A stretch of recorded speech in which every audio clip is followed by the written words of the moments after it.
முதல்ல நம்ம சமுதாயத்தைச் சேர்ந்த இளைஞர்கள் வந்து ஒரு விஷயத்த நல்லா புரிஞ்சுக்கங்க. சரிங்களா? வரலாறு வந்து ஒரு தலைமுறைக்கு அப்புறம் வந்து கடத்துறத நிப்பாட்டிட்டாங்க. சரிங்களா? நம்ம இது அப்பா, அம்மா வந்து நம்மகிட்ட வந்து நம்ம வரலாற நம்மகிட்ட கடத்தல அப்படின்றது ஒரு நிதர்சனமான ஒரு உண்மை. சரிங்களா? நம்ம தாத்தாக்களும் அப்படித்தான். சரிங்களா? அவங்க தாத்தா வந்து அப்படிலாம் வந்து வரலாறு கடத்தியிருப்பாங்க. சரிங்களா? நம்ம தாத்தாக்கள் வந்து நம்ம அப்பாக்களுக்கு வந்து வரலாற கடத்தலன்றது ஒரு நிதர்சனமான ஒரு உண்மை.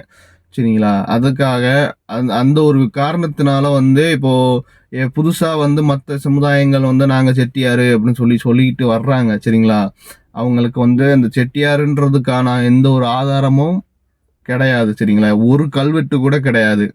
சரிங்களா? அவங்க செட்டியார்ன்னு போட்டுக்கிட்டு நம்மளுடைய எல்லா சலுகைகளையும் பெற்றுட்டு இருக்காங்க. கவர்மெண்ட் வேலையில இருந்து எல்லாத்தையும் அவங்க தான் வாங்கிட்டு இருக்கிறாங்க.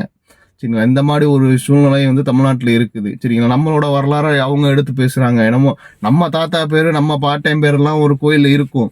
சரிங்களா? அதெல்லாம் வந்து அவங்களோட தாத்தன், பாட்டன் நெனப்புல பேசிட்டு இருக்கிறாங்க.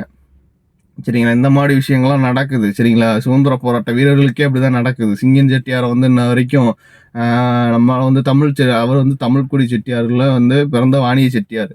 ஆனா அவரையே வந்து இன்னைக்கு நான் வந்து 24 மனை அவர் வந்து தெலுங்கு செட்டி அப்படின்னு சொல்லி பேசிட்டு இருக்கிறாய்ங்க. சரிங்களா? இந்த மாரி விஷயம்லாம் நடக்குது. கொஞ்சம் பார்த்து பத்திரமா இருங்க.